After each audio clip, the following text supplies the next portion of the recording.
All right, for In Transit today, we're going to talk about trains. We're going to get an update on the first hydrogen-powered train in North America. It was a little while back that we actually spoke to the railway that's part of this first hydrogen-powered train. It's in the Quebec City region. And they came on, we talked about it, and boy, I got so much reaction from listeners, and they were actually pretty excited to travel up to Quebec City and take this train. Now let's find out how that has been going. How has this train been doing, and has it been a success? Eric Rondeau joins us, head of Alstom's Montreal Innovation Center, joins us on the line. Eric, welcome to the show. Welcome. Good morning. So first things first, tell me about the route, and I know it's running until I think September 30th is the day right now where it's going to end. Yeah, so tell us about the route that this train has been running. Yes, so the train is running from the Parc de l'Est, from the Montmorency Fall, right off 5-10 minute drive from Quebec City downtown. So there's a beautiful park with a beautiful fall. It's the size of the Niagara Fall height. And the train leaves from there with the two other diesel trains that Chemin de Fer Charlevoix and Réseau Charlevoix are operating. And it's running all the way along the St. Lawrence River, with its beautiful region of Charlevoix all the way to Baie-Saint-Paul, and it returns on the afternoon. So it leaves in the morning and comes back in the afternoon almost every day. So how's it been going? You know, this is a first for North America, and a lot of eyes are on this project. How's it going? Yes, it has been going very well. We started operating on June 17, in fact. And it has been a fantastic collaboration between, let's say, the Réseau Charlevoix, Chemin de Fer Charlevoix, that is a private line operated for those tourist trains that they operate in the summer until they finish by pretty much the end of October or something like that. And we are in collaboration with Arnois Energy, who supply the hydrogen from their hydrogen station in Quebec City, and they supply the hydrogen daily to our fueling station in Baie-Saint-Paul. And the train is operating on a daily basis with people on board, and we have been also receiving a number of authorities, a number of operators of America interested to understand the way how works this ecosystem. In fact, that's an ecosystem demonstration. That's what we do. And how has it gone? Have there been any issues over the course of the summer? Well, this is a prototype. So we have to maintain the train on a daily basis. There are our, let's say, collaborator of, let's say, the rail, the Chemin de Fer Charlevoix are obviously maintaining the rail, maintaining the operation of the whole network. That's a daily based part of their work. But on our side as well, I mean, since it's a prototype train, we have to take care of it on a daily basis. The train has been operating since 2018 in Germany. Mm-hmm. This is the first generation of those fuel cells that generate the electricity on board. So we have a number of technicians from Germany with us to maintain and keep the train in operation and do the maintenance we have a few days of maintenance weekly to make sure that everything works well. So speaking of those trains in Germany, there was a report, right, that the trains in Germany, they struggled with winter weather, and in fact they were pulled. So has that been fixed? What happened in Germany, and is it different from the trains here? No, this is the one in Germany are the commercial version of that first iteration that we are operating here in Quebec now. So obviously the technology is getting better. We improve it. I mean, those fuel cell technologies are the one that you'll see in a Toyota Mirai or the Hyundai version, mm-hmm. or the future trucks that are coming. So the technology that is being developed gets more robust and more, let's say, resilient to, let's say, weather change.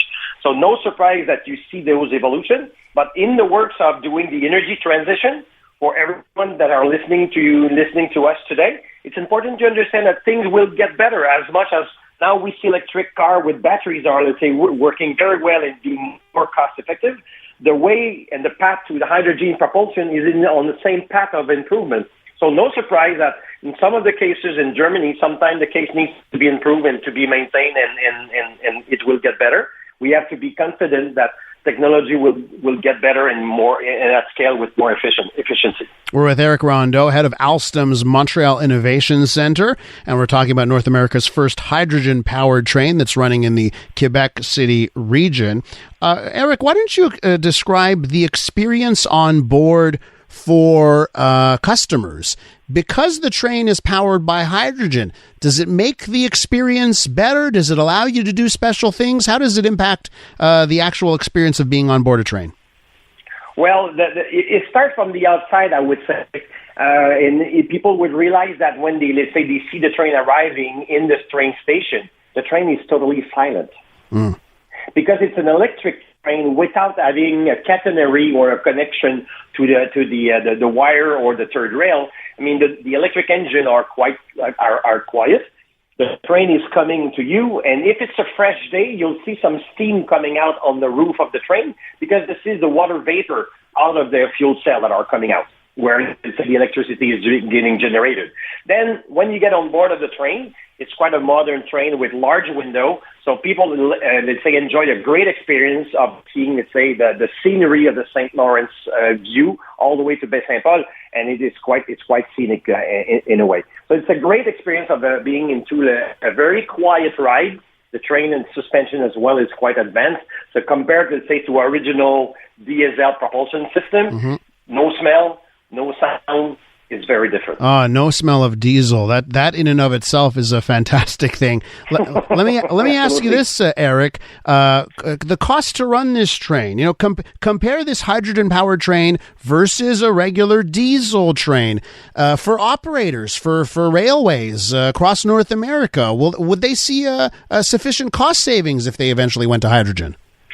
See, the eventuality is there. This is where people need to put themselves in their mindset. Because the hydrogen availability will have to be competitive. Currently, if you look at the price of the hydrogen being sold at the Arnois, say, fueling station in Quebec, it's $17.5 per kilogram about, okay? That is making the cost of operating a hydrogen car more expensive than running, let's say, a fuel car. In our case, for the hydrogen, obviously, this is a larger scale volume that we are running in Germany, and you have the ability to run that against, let's say, a diesel train in comparable. We know for a fact that is being effective because the hydrogen that we were being supplied in Germany were quite cost competitive. This is where it's going in the coming until 2030. The hydrogen will become more available in the price range of $3 to $5 per kilogram. That will hopefully bring it close to the equivalent of energy costing as diesel. Eric, that's the cost of operating. Eric, let me ask you: is there a possibility this train in Quebec City could continue operating past September, or what are some other ways that we could see an expansion of hydrogen trains, either in Quebec or the rest of North America? The rest of North America, currently, this train is a European train, certified train in terms of safety approval. It could not run outside of the parameter of that network itself because, I mean, most of the train in North America are running in collaboration or in exchange of time with freight trains. So that imposes, say, a security level and a structural level for North American train that are different. So we would have to develop, and we have the ability to do that at Alstom, to develop a North American version from a safety point of view, and that would be powered by hydrogen capacity. We have the ability to build that as we see some corridor evolving in the coming years, and it's very possible that we see that appearing in California, in the northeast of the U.S. In Canada as well. There are some great potential corridor in Alberta as much as in Ontario, as long as we see the benefit of using those trains instead of running with diesel on a non-electrified line. Let's keep in mind that America, there's not more than 1% of the rail network that is electrified. Not more than 1%. Everything runs on diesel otherwise.